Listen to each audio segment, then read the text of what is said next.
Assalamualaikum warahmatullahi wabarakatuh. Kembali lagi di channel Radio Horor. Di cerita kali ini kita akan membawakan sebuah cerita lanjutan dari Kampung Lelembut.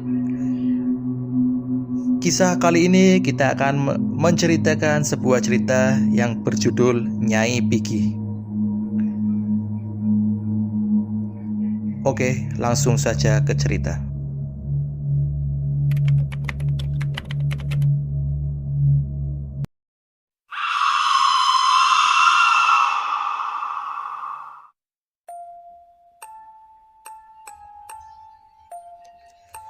Tidak ada yang tidak tahu bila mendengar nama Nyai Pigi, terutama warga RT 5, karena kabarnya Nyai Pigi tinggal di daerah ini. Desa ini memiliki 6 RT, di mana RT 5 adalah RT yang paling dekat dengan rawa dan area pemakaman, serta RT 5 merupakan RT yang paling sepi warganya. Bahkan jarak satu rumah ke rumah lainnya sangat jauh.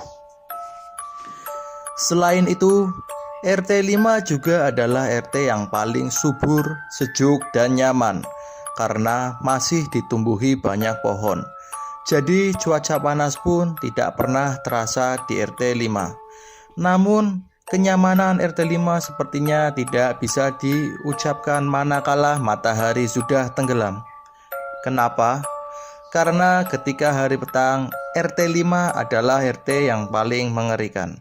Bukan hanya karena sepi dan gelap gulita, namun karena banyak aktivitas dunia lain yang kadangkala bersinggungan dengan warga, termasuk kehadiran Nyai Pigi. Siapakah Nyai Pigi? Nyai Pigi atau yang lebih dikenal dengan Pigi, yang berarti perawan, adalah sosok wanita bergaun putih dengan rambut panjang yang terurai hingga menyentuh tanah. Menurut warga yang pernah melihatnya, penampilannya selalu berbeda-beda, namun inti kehadirannya sama, yaitu bahwa Nyai Pigi adalah seorang perempuan yang pernah hidup dan meninggal di hari di mana ia akan menikah, sehingga ia bergentayangan dan suka menampakkan diri pada lelaki. Namun faktanya Nyai Pigi lebih sering menampakkan dirinya di hadapan anak buncit atau yang biasa disebut anak terakhir. Yudi adalah teman saya sewaktu SMP. Rumahnya ada di RT 5. Dulu Yudi pernah punya pengalaman dengan Nyai Pigi yang menurutnya ia tinggal di pohon juwet samping kamarnya. Rumah Yudi sendiri berdiri di tanah paling ujung, berdekatan dengan kebun bambu. Tetangga terdekatnya adalah seorang kakek nenek bernama Mbah Giso yang menempati lahan kebun bambu. Setiap petang, rumah Yudi pasti sudah ditutup, dan memang zaman dulu selalu seperti itu. Kamarnya sendiri berada di belakang, dan di samping kamar Yudi ada sebuah pohon juwet tua. Semua orang pasti tahu apa itu pohon juwet. Sejak dulu pohon juwet memang menyimpan sejuta misteri, karena menurut kabar, pohon juwet adalah salah satu pohon yang disukai oleh bangsa Lelembut, termasuk pohon juwet samping kamar Yudi. Setiap malam, Yudi mencium aroma melati yang menyengat dari luar kamarnya. Aroma melati bukanlah hal asing bagi mereka yang sudah terbiasa menciumnya, karena mitosnya aroma melati seringkali dikaitkan dengan kehadiran 3 makhluk gaib, yaitu kuntilanak, sundel bolong, dan Nyai Pigi. Namun kali ini tidak hanya aroma melati yang tercium, namun sebuah ketukan jendela kayu kamar Yudi.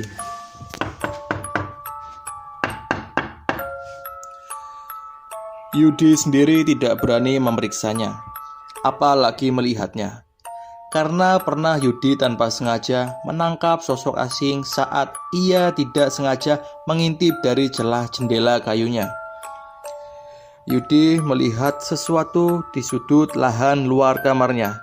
Tepat di bawah pohon juwet, ada seseorang yang sedang berjongkok.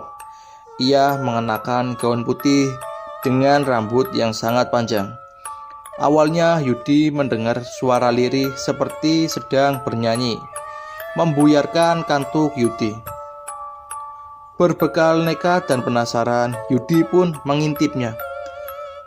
Ketakutan adalah hal yang pertama yang Yudi rasakan.